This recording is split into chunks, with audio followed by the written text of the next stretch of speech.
Good afternoon, everyone. I welcome you to this media event following the third India-U.S. 2+2 Ministerial Dialogue. I will begin by announcing the documents which have been concluded between the two sides. First, the Basic Exchange and Cooperation Agreement between the Ministry of Defense, Government of India, and the National Geospatial Intelligence Agency, Department of Defense of the United States of America.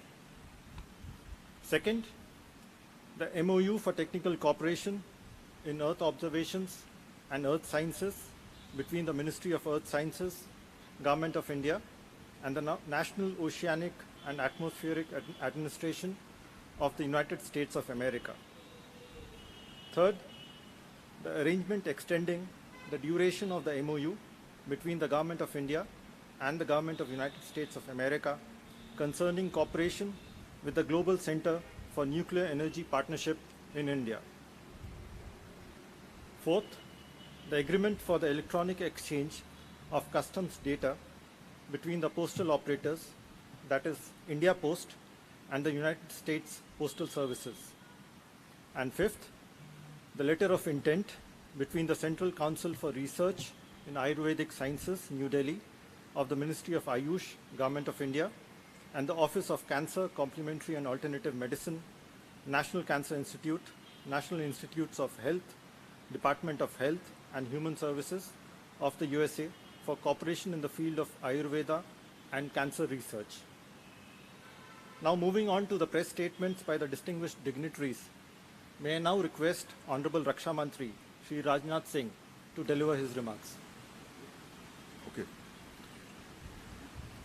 Secretary Pompeo, Secretary Esper, my esteemed colleague Dr. Jaishankar, members of press, ladies and gentlemen. I thank the secretaries, their delegations, and all members of US media who have traveled to India to meet us amidst the threat of COVID-19 pandemic. I deeply appreciate your commitment to our bilateral relations. During the meeting today, we have had comprehensive discussions on key aspects of our bilateral and multilateral cooperation.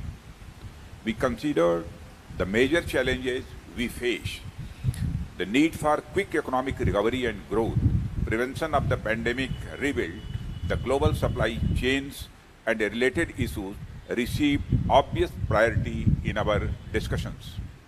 I met Dr. Esper yesterday to discuss bilateral defense issues. We continued our discussions on larger regional and global perspective today over the 2+2. Signing the BECA today, after signing the LEMOA in 2016 and COMCASA in 2018, is a significant achievement in that direction. I would also like to highlight some of the other noteworthy steps taken by both India and the US in follow-up to our earlier discussions. These include positioning of US Navy liaison officer and Indian Fusion Center, Indian Ocean Region, and Indian liaison officer at Navicent, Bahrain, greater interaction and coordination with CENTCOM and AFRICOM, setting up of the COMSEC account and increasing the scope and complexities of our exercises. Now, liaison officers at each other's establishment could be leveraged to enhance our information sharing architecture. To sum it up, our military-to-military cooperation is progressing very well. In today's meeting, we also explored probable capacity building and other joint cooperation activities in third countries, including our neighborhood and beyond. We have convergence of views on a number of such proposals and will take those forward. I welcome the acceptance of our request for cooperation in the advanced field of maritime domain awareness. Both sides agreed to comprehend the requirements and initiate processes for joint development of requisite systems and expertise. In the defense industrial cooperation area, we had a very candid and useful discussion. Recent initiative of Atmanirbhar Bharat in defense sector was underlined as a key driver and a guiding factor of our defense industrial cooperation. I highlighted the capabilities of Indian defense industry and their usefulness in the supply chain of major US platforms and systems. We have identified priority near-term projects for joint development between respective agencies which need to be fast-tracked under the Defense Trade and Technology Initiative and resolved to work together in defense research and development more efficiently. Defense innovation field was being growing consistently in our discussions in recent years. The instruments of Industrial Security Annex, DIU, MOI, which were agreed upon the signed during our last 2+2 meetings, are beginning to bear fruit. We welcomed the holding of the inaugural meeting of IDEX DIU in July 2020 through video conferencing and are looking forward to the first ISA summit this year.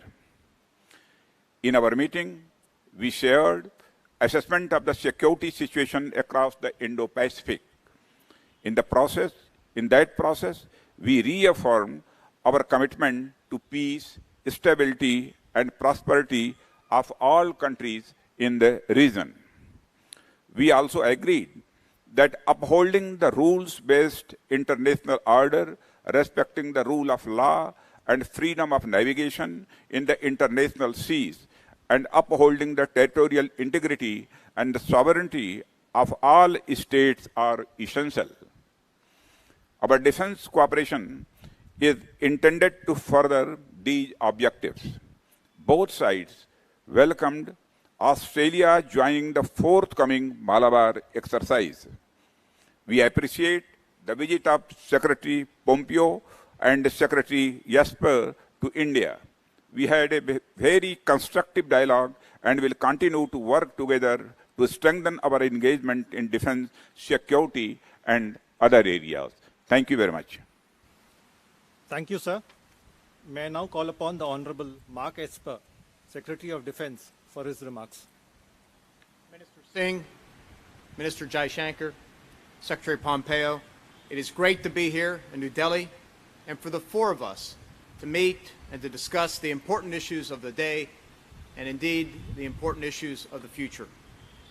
As the world confronts a global pandemic and growing security challenges, the United States-India partnership is more important than ever to ensure security, stability, and prosperity of the region and the world. 15 years after the conclusion of the first U.S.-India defense framework, the defense ties between our two nations remain a key pillar of our overall bilateral relationship. Based on our shared values and common interests, we stand shoulder to shoulder in support of a free and open Indo-Pacific for all, particularly in light of increasing aggression and destabilizing activities by China.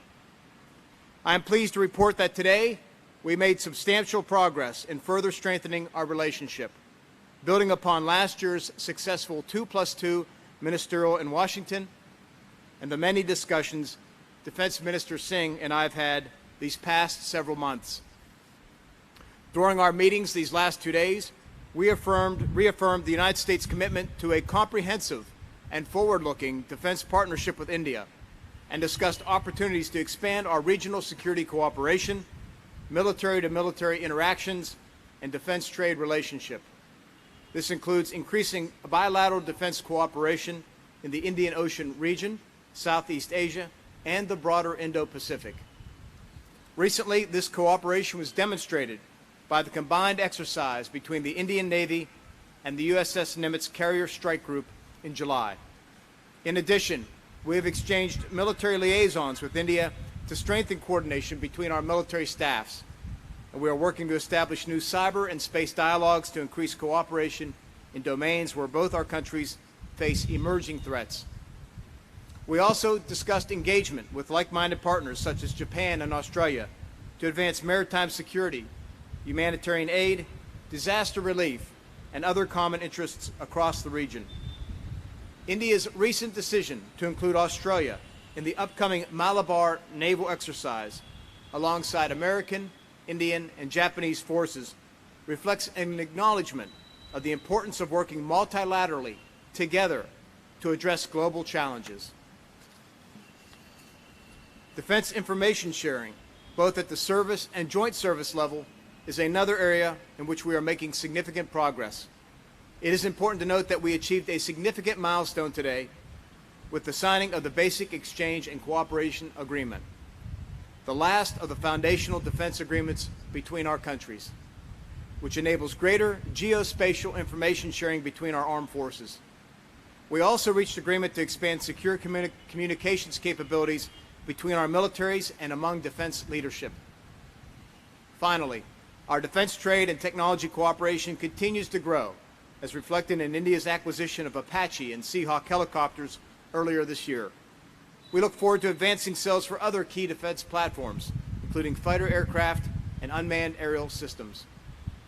Despite today's challenging security environment, the partnership between the United States and India, the world's two largest democracies, remains resilient, strong, and growing.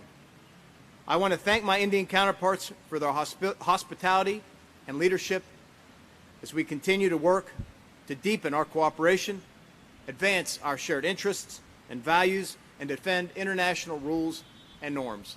Thank you. Thank you, sir. Now I call upon the Honorable Michael Pompeo, Secretary of State, to make his remarks. Thank you. Good afternoon, everyone. Minister Jaishankar, Mr. Singh, thank you for hosting Secretary Esper and I. Minister Jaishankar, it's great to see you again after having been with you so recently in Tokyo with our Quad partners earlier this month. Big things are happening as our democracies align to better protect the citizens of our two countries and indeed of the free world. And it's an honor to visit this great nation. It's my third trip here as America's Secretary of State. When I was here last year, I urged two countries to embark on a new age of ambition in our relationship, and I think we've absolutely done that. And that the conversations that we held today reflected welcome progress towards that goal. Thanks to Prime Minister Modi and President Trump's leadership and our shared values, our ties are growing stronger day by day. This morning, we visited the National War Memorial to honor the brave men and women of the Indian Armed Forces who have sacrificed for the world's largest democracy, including 20 that were killed by the PLA forces in the Galwan Valley in June. The United States will stand with the people of India as they confront threats to their sovereignty and to their liberty. As to our discussion these 2 days, look, our joint efforts to fight the pandemic, which we talked about at great length, are a strong signal that our nations are committed to working together and expanding our partnership across many fronts. U.S. health agencies are working closely with government partners of India on the COVID-19 response. Indian companies, too, are cooperating with Gilead to manufacture remdesivir for use by low and middle-income countries all around the world. And several Indian and U.S. companies are working together to test and manufacture potential vaccine candidates. Further, I'm proud to announce today new agreements between the United States Department of Health and Human Services and the Indian Ministry on Health and Family Welfare to enhance health cooperation. It could not come at a better time. The challenge of defeating the pandemic that came from Wuhan also fed into our robust discussions about the Chinese Communist Party. Our leaders and our citizens see with increasing clarity that the CCP is no friend to democracy, the rule of law, transparency, nor to freedom of navigation, the foundation of a free and open and prosperous Indo-Pacific.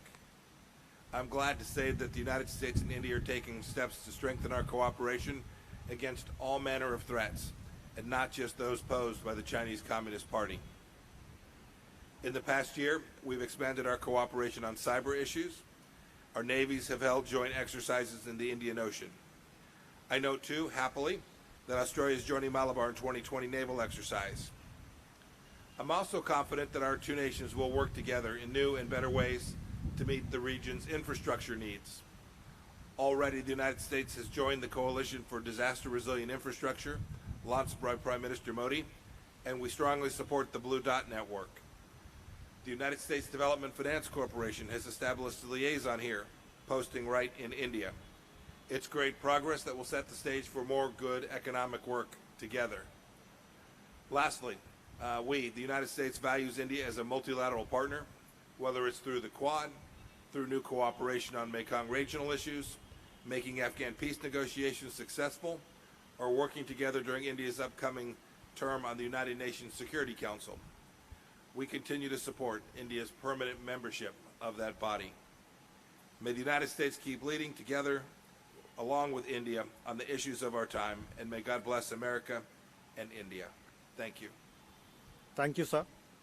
And may I now invite Honorable Minister of External Affairs, Dr. S. Jaishankar, for his remarks to the media. Raksha Mantri ji, Secretary Pompeo, Secretary Esper, friends of the media. As you have heard from my colleagues, we have just concluded the third India-U.S. 2+2 dialogue. This format is reflective of our comprehensive global strategic partnership. Before our meeting today, I met Secretary Pompeo yesterday to discuss a range of foreign policy issues. These have been two very productive days, and I thank our counterparts for making that happen, for taking the effort to come here physically. If I may say so myself, the performance of our relationship in the last few years has been exceptionally positive. Political consultations and cooperation have grown, defense exchanges and trade too, economic interactions and commerce are up, the partnership in science, technology and innovation is stronger, and our energy security clearly enhanced. Not least, the unique people-to-people contacts that defines this relationship remains vibrant, whether in the flow of talent, in education, or in tourism. We discussed our experiences in responding to the COVID-19 challenge at some length. The facilitation of travel, even during the pandemic, was very commendable. Today, our collaboration concentrates more on the domains of vaccine and testing that are so central to the return of normalcy. We are also committed to creating more trusted and resilient global supply chains. And India, that is now focused on recovery, resilience, and reform, welcomes an expanded partnership with the United States. The 2+2 dialogue has a Paul Mill agenda that underlines our close bilateral relationship. Our national security convergences have obviously grown in a more multipolar world. We meet today to not only advance our own interests, but to ensure that our bilateral cooperation makes a positive contribution in the world arena. We are also committed to addressing together global issues ranging from HADR situations to maritime security and counterterrorism. As you have heard from my colleagues, the Indo-Pacific region was a particular focus of our talks. We reiterated the importance of peace, stability, and prosperity for all countries in this region. As Raksha Mantri stated, this is possible only by upholding the rules-based international order, ensuring the freedom of navigation in international seas, promoting open connectivity, and respecting the territorial integrity and sovereignty of all states. A multipolar world must have a multipolar Asia as its basis. Discussions also covered developments in our neighboring countries. We made clear that cross-border terrorism is completely unacceptable. On Afghanistan, India's stakes in its security and stability are evident, as is our willingness to contribute to international efforts to that end. India enters the UN Security Council on the 1st of January 2021 as a non-permanent member. We look forward to working with the United States there as in other multilateral platforms. In conclusion, I thank Secretaries Pompeo and Esper once again for a very useful and very fruitful 2+2 dialogue. Thank you, sir. Thank you, sir. Now moving on to questions for the dignitaries. Given the time constraints, we will take 2 questions from the Indian media pool, following which Principal Deputy Spokesperson from the Department of State, Mr. Cale Brown, will invite 2 questions from the US media pool. From the Indian media, the first question is from Siddhant Sibal from WION, followed by Manas from PTI. Siddhant, you may like to go ahead.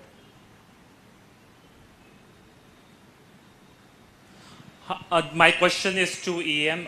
So we have seen a spate of engagement between United States and India, the Quad meeting, the visit by the Deputy Secretary to New Delhi, and then of course this high-level 2+2 meeting. The entire engagement coming just before the US election. Any specific reason or timing? And is the China factor reason behind these engagements? Well, I think as for the timing, the previous 2 rounds of the 2+2 dialogue were also held around the same time in October, November. As for what is the factor for holding it, there isn't one factor, there are 2 factors. One is called India, the other is called the United States of America. If you look at the growth of this relationship, as I pointed out in virtually every domain, it's actually been very, very remarkable over the last 20 years, but I would say especially the last few years. This is a relationship that serves our national interest well, as it does that of the United States. But what is equally important is that the Indo-US collaboration can be a force of good. So in that sense, it is truly global, it is truly comprehensive, it is truly strategic, and that's the reason why we are meeting. Thank you, sir. Manas from PTI. Good afternoon, Raksha Mantriji. So the talks have taken place at a very, very crucial time when India is facing security challenges along its northern and western borders. And India has been focusing on enhancing its internal defense capabilities by building military platforms within the country. So how far these talks today have helped India in consolidating ties with the US in terms of co-development of joint military platforms as well as weapon systems? We have signed 4 very, very significant agreements, including BECA today. So how it will enhance the overall defense cooperation between India and the US? Thank you so much. You are right. We aspire to go beyond the buyer-seller approach to genuine partnership with the US in the defense and related industry. This is precisely why we have liberalized our defense sector for direct foreign investment and undertaking enabling measures to enhance ease of doing business. And we conveyed the secretaries that creation of a robust ecosystem of defense industry in India through partnership and investment is the fundamental goal of the Atma Nirbhar Bharat vision of Prime Minister Sri Narendra Modi. In a broader context, India offers opportunities for shifting production and the global supply chains in the wake of disruptions due to the pandemic. We invited original equipment manufacturers, other companies from USA, to invest in India, taking advantage of 74% FDI ceiling in the defense industry under automatic route, or even larger equity share through government approval. India has very substantial requirements which can sustain such investments over years. We explained how the reforms in our acquisition policy further enhanced incentives for investment in Indian defense industry. We pointed out that to Asia and elsewhere, goods and service exports from India could be a rewarding option. We spoke of the advantage of developing maintenance, repairs, and overhaul facilities in India for the entire region for US origin equipment.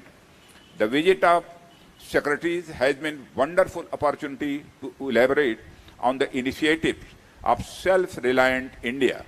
We hope both the secretaries appreciate our policies and they will carry our message back to their government and the industry of USA. Thank you very much. Thank you, sir. Now may I request Mr. Cale Brown to invite questions from the US media. Over to you, Cale. And I'll turn to our U.S. colleagues for one question per, and I'll ask you to identify to whom you're directing your question. Let's start with Paul Hanley from AFP.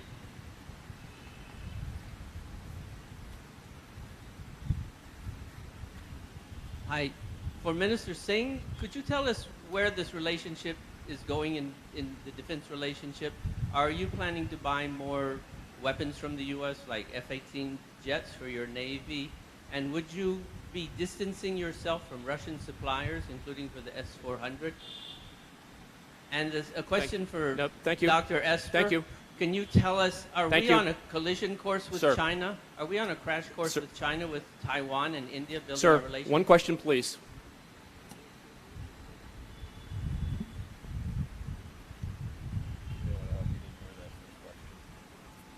What's that?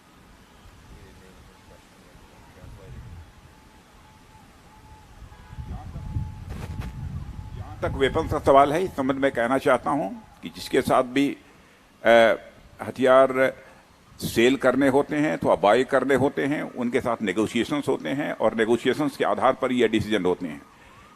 किसके साथ लेंगे, किसके साथ नहीं लेंगे, ये निर्भर करता है वो हमारे नेगोशिएशन के ऊपर.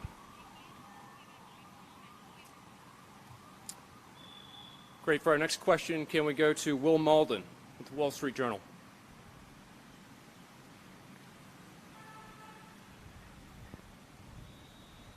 Thanks so much for having this, and Secretary Pompeo, if I could ask you, other than the major defense pact that was signed on the geospatial cooperation, what other measures did you speak about with your Indian counterparts that would help with ensuring a free and open Indo-Pacific and potentially confronting a more aggressive China?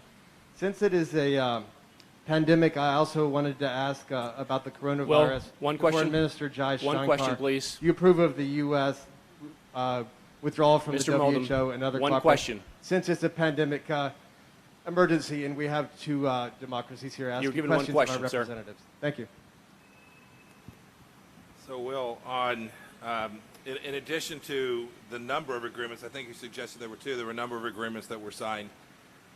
The work that we have done together over the course of these 2 days builds on a lot of work that State Department and the Department of Defense have been doing over the past weeks and months to prepare for this very time. And so you can see whether it's work that we're doing on a bilateral basis to put our economic relationships in a better place, if it's work that you can see us doing to ensure that we have a depth of understanding about who has capabilities in certain parts of the world where we can diplomatically make 1 + 1 more than that, working alongside each other. And I'm leaving here, I'm traveling to Sri Lanka, I'm traveling to the Maldives, on to Indonesia.